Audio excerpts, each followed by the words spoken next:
What if I told you the most valuable resource on Earth isn't gold, oil, or even data? It's water. Without it, our cities stop, industries grind to a halt, and life as we know it simply ceases to exist. Water isn't just something we drink. It's the lifeblood of our planet. It powers economies, grows our food, and sustains every living thing on Earth. Yet, despite its importance, water is often undervalued and taken for granted. Did you know that by 2025, half the world's population could be living in areas with severe water scarcity? Today, we're diving into the hidden economy of water to explore how it shapes our world. From the industries that depend on it to the innovative solutions that could save it, and the surprising ways you can make a difference. This is a story about more than survival. It's about the power of every single drop. Let's start with the big picture. Earth is often called the blue planet, but less than 1% of its water is actually drinkable.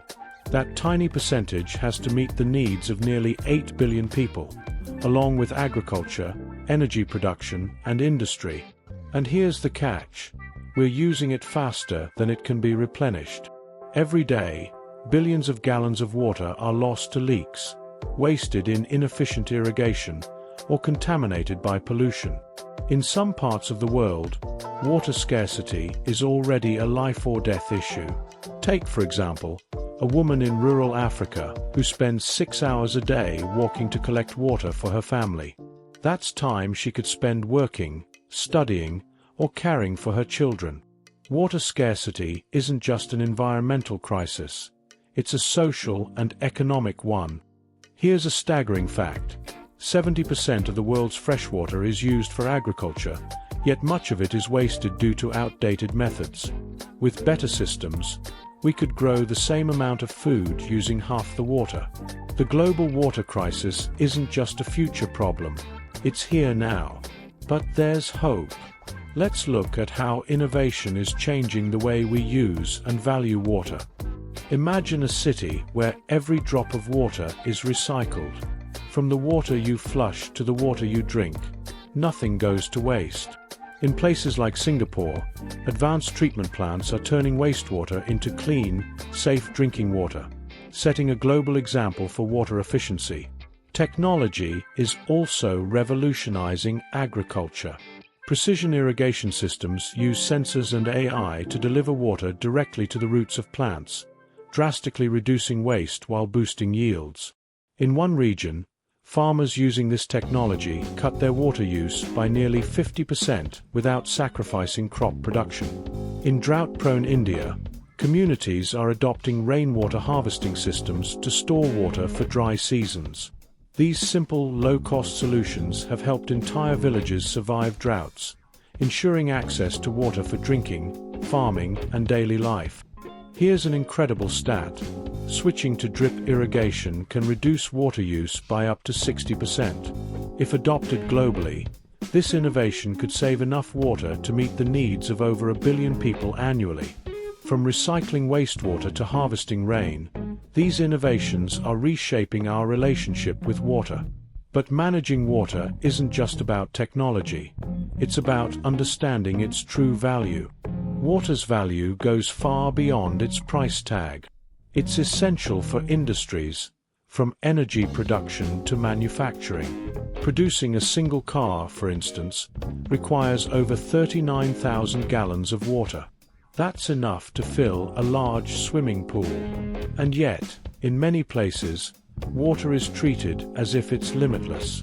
We overpump aquifers, pollute rivers, and divert water from ecosystems, all to meet short-term demands, often at the expense of long-term sustainability. Take the Aral Sea, once one of the largest lakes in the world. Decades of overuse for irrigation reduced it to just 10% of its original size, leaving behind an ecological disaster and economic devastation for local communities. What was once a thriving fishery is now a barren desert. By 2030, global water demand is expected to exceed supply by 40%. This gap means more competition for water, more conflicts, and greater strain on ecosystems that depend on it. So how do we prevent this? By valuing water not just as a commodity, but as a shared resource that's vital to all life. Governments play a critical role in shaping how we manage and value water.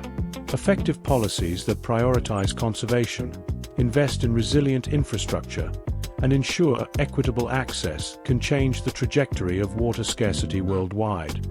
For example, tiered water pricing, where households or industries that use excessive amounts of water are charged higher rates, has proven to encourage conservation while ensuring basic water needs remain affordable for everyone. In addition to pricing mechanisms, governments are funding major infrastructure projects to tackle water scarcity. Some cities are turning to green infrastructure, implementing solutions like permeable pavements, urban wetlands, and rain gardens. These strategies not only reduce runoff and prevent flooding, but also help recharge depleted groundwater supplies. They're designed to mimic nature, and as a bonus, they create healthier, more livable urban spaces filled with green, vibrant ecosystems. In coastal regions, desalination plants are turning seawater into fresh water, while large-scale reservoirs are being retrofitted to reduce evaporation. But these solutions come with costs, both financial and environmental.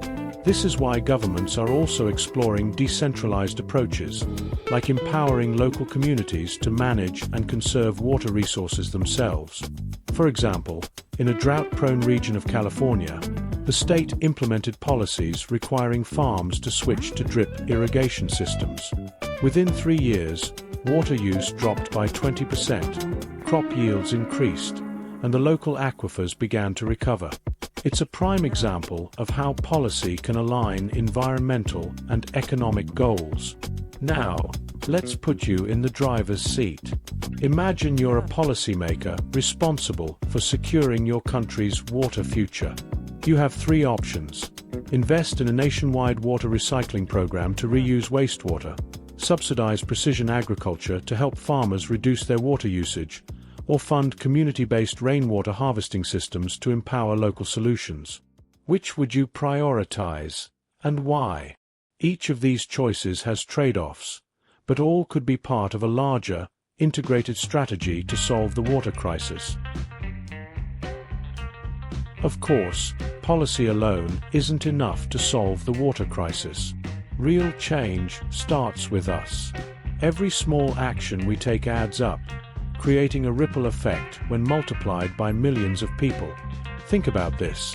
Fixing a single leaky faucet in your home can save up to 3,000 gallons of water per year. Choosing water-efficient appliances, like low-flow shower heads or dishwashers, can cut your water usage by nearly 50%. And simply turning off the tap while brushing your teeth can save up to 8 gallons of water a day. These might seem like small steps, but together, they can make a big difference. And then there's the food we eat. Did you know that reducing food waste is one of the easiest ways to conserve water?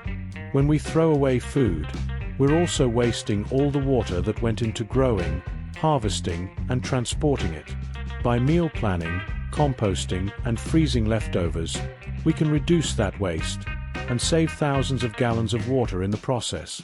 It's not just about saving water. It's about respecting it. Every drop we use is part of a larger story about sustainability and equity. It's about ensuring that people in drought-stricken regions have enough to drink, that farmers can grow the food we need, and that ecosystems can thrive for generations to come. When we see water as more than just a commodity, as a shared resource that connects us all, we begin to make choices that reflect its true value. Whether it's advocating for better policies, supporting sustainable practices, or making small changes in our daily lives, every action counts. Today, we've explored the hidden economy of water and uncovered its immense importance. We've seen how water sustains industries, grows our food, and powers life itself. We've examined the challenges of scarcity and pollution, the innovative solutions reshaping water management, and the critical role of both policies and individual actions in protecting this precious resource. Water isn't just a resource, it's the foundation of life. By valuing and protecting it, we're not just ensuring the survival of humanity, we're safeguarding the ecosystems, economies, and cultures that depend on it. It's not just about survival, it's about thriving together, in balance with the planet. Now it's your turn. What's one step you can take today to conserve water or raise awareness about its importance? Whether it's fixing a leak, reducing food waste, or supporting local conservation projects, every action matters. Share your ideas in the comments. I'd love to hear them. And if this video inspired you to think differently about water, don't forget to like, share, and subscribe to PlanetariHub for more explorations into the hidden connections shaping our world. This is PlanetariHub, where curiosity meets action. See you next time.